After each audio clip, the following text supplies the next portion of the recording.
Shalom Bapak Ibu terkasih dalam Tuhan Yesus. Apa kabar? Saya percaya bahwa kabarnya Bapak Ibu adalah kabar damai sejahtera, kabar sukacita. Itu merupakan doa dan harapan saya. Pagi hari ini saudara terkasih, saya rindu menyampaikan firman Tuhan tentang bertolong-tolonganlah menanggung bebanmu.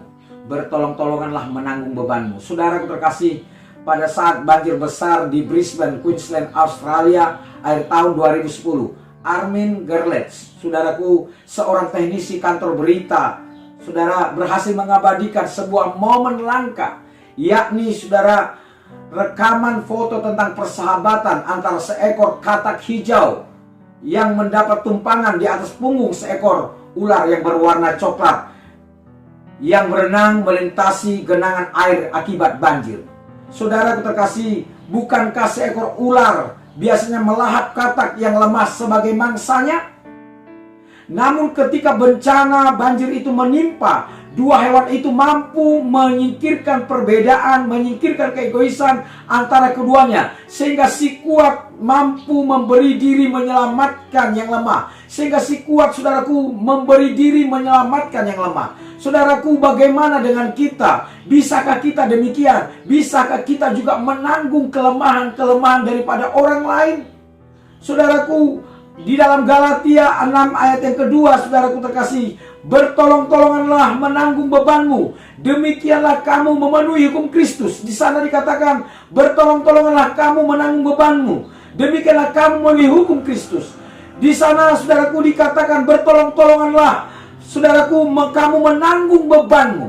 Bertolong-tolonganlah kamu menanggung bebanmu.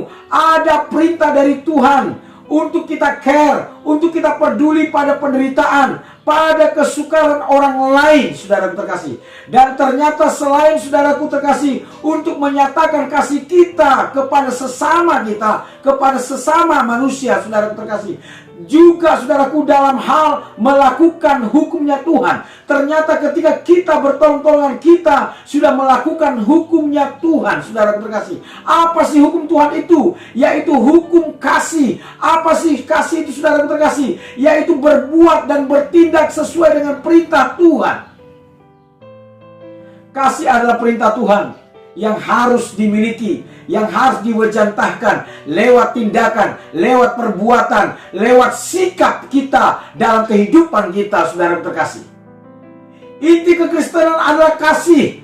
Allah terlebih dahulu menunjukkan kasihnya kepada dunia dan mengaruniakan putranya yang tunggal, saudara terkasih. Yesus meninggalkan teladan kepada kita untuk kita mengasihi. Dia telah rela mati di kayu salib. Dia telah rela berkorban. Dia telah rela menyerahkan nyawanya. Bukankah saudaraku terkasih, kita pun juga saudaraku wajib juga berbuat baik, berbuat kebajikan, berbuat kemurahan kepada sesama kita.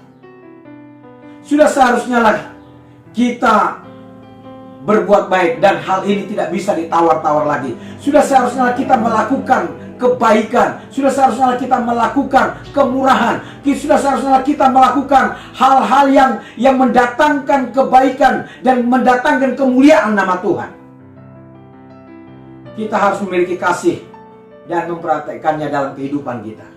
Tuhan memerintahkan kita untuk saling mengasihi dan bertolong-tolongan, menanggung beban sesama, menanggung beban setiap orang. Setiap kali Anda membantu orang yang sedang menghadapi kepedihan, yang sedang menghadapi kesulitan, maka Anda sedang memenuhi hukum Kristus itu, dan Anda sedang menjadi mitranya Tuhan, untuk menjadi perpanjangan tangan Tuhan, untuk menolong sesama. Dan siapa yang menolong sesama menjadi mitranya Tuhan. Dan siapa menjadi mitranya Tuhan, ia pasti ditolong oleh Tuhan. Ia pasti mendapatkan berkat oleh Tuhan. Ia pasti menerima mujizatnya Tuhan. Ia pasti menerima kebaikan dan pertolongannya Tuhan.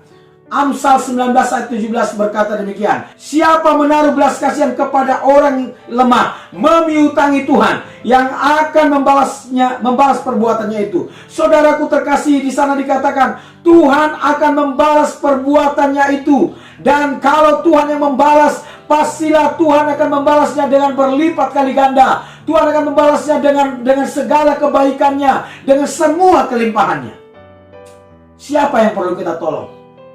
Kita perlu menolong orang lain tanpa melihat warna kulit, tanpa melihat keturunan, tanpa melihat pendidikan, tanpa melihat agama, tanpa melihat latar belakang hidupnya, saudaraku terkasih, tanpa melihat apakah orang itu bisa membalasnya atau tidak, tanpa melihat siapa orang itu dan bagaimana dia, bagaimana warna kulitnya, saudaraku, tanpa memandang hal-hal itu, saudaraku, kita wajib menolong.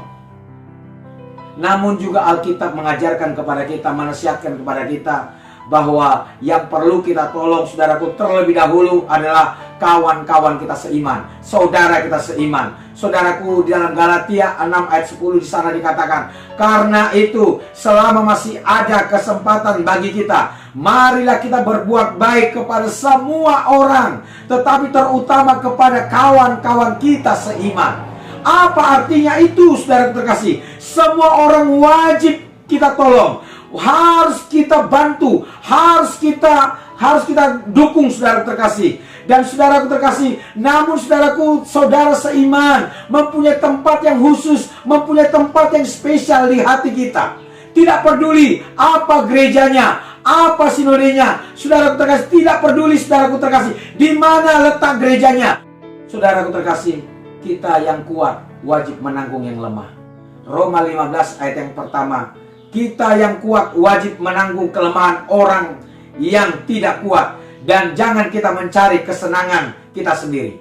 Saudara terkasih, dikatakan kita yang kuat wajib menanggung kelemahan orang lain, dan jangan hanya mencari kesenangan kita sendiri. Saudara terkasih, ayo kita membantu, ayo kita menolong, ayo kita, saudaraku, mendukung orang-orang yang sedang dalam kelemahan. Demikianlah pemberitaan firman Tuhan di pagi hari ini, dan saya ucapkan selamat pagi. Ayolah kita saling menolong, ayolah kita saling membantu. Saya ucapkan shalom dan Tuhan Yesus memberkati.